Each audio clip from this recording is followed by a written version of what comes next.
दोस्तों, स्वागत है आपका आज की न्यूज़ में। पाकिस्तान की तरफ से है कि जहां की पाकिस्तान के सबसे बड़े हाइड्रो पावर दासू डैम के एक चीनी अधिकारी को ब्लास्फेमी के आरोप में पाकिस्तानी पुलिस ने गिरफ्तार कर लिया है। दरअसल कहा यह जा रहा है कि उस अधिकारी ने अपने नीचे काम कर रहे पाकिस्तानी मजदूरों को काम में हो रही लापरवाही को लेकर डांट दिया था, जिस पर मजदूर अपने घरों को जब लौटे तो गांव में ये फैला दिया कि उसने इस्लाम का अपमान किया और अल्लाह को भला बुरा कहा, जिसे सुनकर सारे गांव वाले इकट्ठे हो गए और उसे मारने पहुंचे। लेकिन क्योंकि इस डैम पर पूर्व में कई बार आतंकी हमला हो चुका है, इसलिए सुरक्षा व्यवस्था मजबूत रहती है। तो जब गांव वाले पहुंचे तो पुलिस अधिकारी को गिरफ्तार कर चुकी थी और उस चीनी की जान बच गई। लेकिन इस सबके बीच पाकिस्तान सरकार बुरी तरह फंस गई है, क्योंकि अगर उस अधिकारी को चीन के कहने पे छोड़ दिया जाता है तो कट्टरपंथी बहुत नाराज हो जाएंगे, और अगर नहीं छोड़ा तो चीन नाराज हो जाएगा। अब विश्व में अलग थलग हो चुके पाकिस्तान के लिए चीन की नाराजगी आसान नहीं है, क्योंकि लगातार जियोपॉलिटिक्स में अपनी इम्पोर्टेंस खो रहे पाकिस्तान के लिए चीन, तुर्की जैसे देश ही सहारा हैं। गल्फ के देश भी पाकिस्तान से परेशान होने लगे हैं। ऐसे में कैसे पाकिस्तान चीनी अधिकारी को ब्लास्फेमी के आरोप में सजा देगी, ये देखना दिलचस्प होगा। हालांकि बापू के बारे में है। दरअसल सुप्रीम कोर्ट ने हाई कोर्ट राजस्थान के उस आदेश पर रोक लगा दी है जिसमें कि तत्कालीन आईपीएस अजय लांबा की गवाही की स्वीकृति दी गई थी।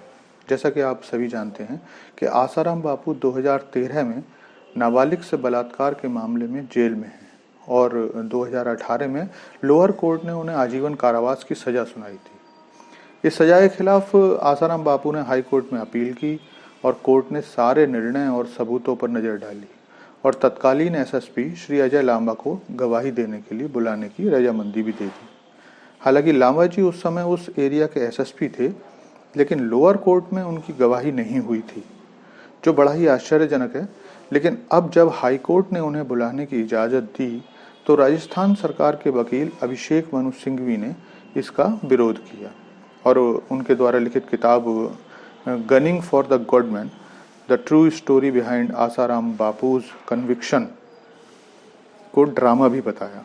साथ ही कहा कि सुप्रीम कोर्ट को उन्होंने हाई कोर्ट के इस निर्णय के खिलाफ कन्विंस भी कर लिया। आपने ये फोटो देखा ही, और इस फोटो की याद सभी के मन में आज तक ताज़ा है, जब देवेंद्र फडणवीस और अजीत पवार ने हाथ मिलाकर सबको चौंका दिया था। उस समय देवेंद्र फडणवीस सीएम और अजीत पवार डिप्टी सीएम बने थे, लेकिन केवल 80 घंटों के ड्रामे के बाद सरकार गिर गई और उसके बाद का घटनाक्रम आप सभी जानते हैं। अब नए साल में ऐसी अटकलों का दौर फिर से जारी है और कहा जा रहा है कि अजीत पवार अपने लगभग 40 विधायकों के साथ शरद पवार को फिर से छोड़कर आ सकते हैं। इसका संकेत स्वयं शरद पवार ने भी दिया है, लेकिन बीजेपी गोलमोल जवाब दे रही है। सब जानते हैं कि अजीत पवार अपनी आने वाले समय की राजनीति को लेकर चिंतित रहते हैं। सभी क्षेत्रीय पार्टियों की तरह शरद पवार भी भतीजे से ज़्यादा विश्वास अपनी बेटी पर ही जताएंगे और एनसीपी की कमान सुप्रिया सुले को आगे दिए जाने की भविष्यवाणी होती रहती है। इधर बीजेपी को भी अगले चुनावों के लिए एक और जमीनी नेता मिल जाएगा, लेकिन इतने विधायकों को पार्टी में लाना और फिर उन्हें बीजेपी में एडजस्ट करना इतना आसान नहीं होगा। बात शायद यहीं अटकी हुई है, लेकिन अफवाहें तब ज़्यादा जोर पकड़ने लगी जब अजीत पवार ने अपने अकाउंट से एनसीपी का लोगो हटा दिया था। हालांकि इस सारे घटनाक्रम पर शरद पवार क्या कर रहे हैं, ये अपने आप में एक अलग प्रश्न है, क्योंकि शरद पवार 35-40 विधायकों को तो इतनी आसानी से पार्टी तोड़ने नहीं देंगे।